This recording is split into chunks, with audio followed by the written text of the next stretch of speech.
Thank you. ఉమ్మడి రాష్ట్ర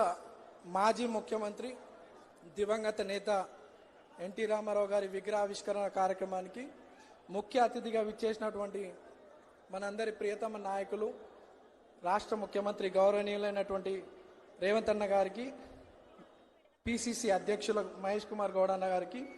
వేదిక మీద ఉన్నటువంటి గౌరవ మంత్రులకు, తోటి ఎమ్మెల్యేలకు, చైర్మన్స్కి, వేదిక మీద ఉన్నటువంటి ఎన్టీ రామారావు గారి కుటుంబ సభ్యులకు, ఈ యొక్క కార్యక్రమాన్ని విజయవంతం చేయడానికి వచ్చినటువంటి మీ అందరు కూడా మనస్ఫూర్తిగా నమస్కారాలు తెలియజేస్తూ, మరి ఈరోజు ఈ వేదిక మీద ఒక ఎమ్మెల్యేగా నేను మాట్లాడుతున్నానంటే ఇదంతా మన రేవంత్ అన్న గారి యొక్క ఆశీస్సులు, కాంగ్రెస్ పార్టీ యొక్క ఆశీస్సులతో, మీ అందరి యొక్క ఆశీర్వాదంతో ఈరోజు ఎమ్మెల్యేగా మీ ముందు మాట్లాడుతున్నాను. ఇంత పెద్ద అవకాశం నాకు కల్పించినందుకు పెద్దలందరికీ మీ అందరు కూడా మనస్ఫూర్తిగా ధన్యవాదాలు తెలియజేస్తూ, ఈరోజు ఎన్టీ రామారావు గారి 103వ జన్మదిన సందర్భంగా ప్రపంచవ్యాప్తంగా ఉన్నటువంటి తెలుగు వారందరికీ జయంతి శుభాకాంక్షలతో పాటు అట్లానే బక్రీద్ పండుగ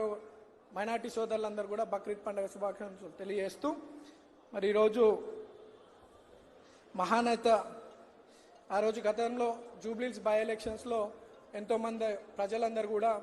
ఈ ప్రాంతంలో పెద్దలు ఎన్టీ రామారావు గారి స్టాచ్యూ కావాలని, మరి పి జనార్దన్ రెడ్డి గారి స్టాచ్యూ కావాలని రేవంత్ అన్నను కోరడం, మరి అన్న మాట ఇవ్వడం, ఆ మాట ప్రకారం ఈరోజు ఎలక్షన్ అయిన 6 నెలల లోపే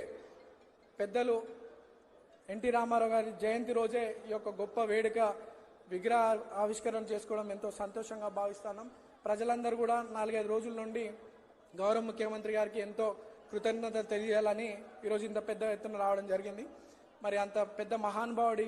విగ్రహం మా చేతుల మీదుగా జూబ్లీహిల్స్ కాన్స్టిట్యున్సీలో మాకు ఈ అవకాశం ఇచ్చినందుకు మనస్ఫూర్తిగా రేవంత్ అన్నకి కృతజ్ఞతలు తెలియజేసుకుంటూ, కేవలం విగ్రహ ప్రతిష్టనే కాదు, ఈ నియోజకవర్గంలో సంక్షేమ పథకాలతో పాటు కోట్లాది రూపాయల నిధులు అన్న శాంక్షన్ చేయించడం, అభివృద్ధి కార్యక్రమాలు కూడా బాగా జరుగుతూ ఉన్నాయి. ఆ రోజులలో పెద్దలు మహానాయుడు మహానేత ఎన్టీ రామారావు గారు పార్టీ స్థాపించి ఎంతోమంది బీసీలకు అవకాశం కల్పించినటువంటి వ్యక్తి. ఈరోజు బీసీలను కూడా మన రేవంత్ అన్న పాలనలో బీసీలకు కూడా అత్యధిక ప్రాధాన్యత ఇవ్వాలని, అన్ని రంగాల్లో అభివృద్ధి వాళ్ళు చెందాలని చెప్పి ఎంతో కోరుతా ఉన్నారు. మరి గడిచిన బై ఎలక్షన్లో ఒక బీసీ బిడ్డగా నాకు అవకాశం కల్పించినటువంటి రేవంత్ అన్న ఈరోజు ఒక నవీన్ యాదవ్గా మీరు నన్ను చూస్తూ ఉన్నారు. రేపు భవిష్యత్తులో 50 మంది నవీన్ యాదవ్ లాంటి యువకులని రేవంత్ అన్న తప్పకుండా రాజకీయ భవిష్యత్తు కల్పిస్తాడు, కష్టపడే వారందరినీ కూడా. ఇంత పెద్ద చక్కటి అవకాశం మాకు కల్పించినందుకు రేవంత్ అన్నకు మనస్ఫూర్తిగా ధన్యవాదాలు తెలియజేసుకుంటూ, ఈ యొక్క కార్యక్రమాన్ని విజయవంతం చేయడానికి వచ్చినటువంటి ప్రతి ఒక్కరికి మనస్ఫూర్తిగా ధన్యవాదాలు. యువ నవీన స్వరానికి ధన్యవాదాలతో వేదిక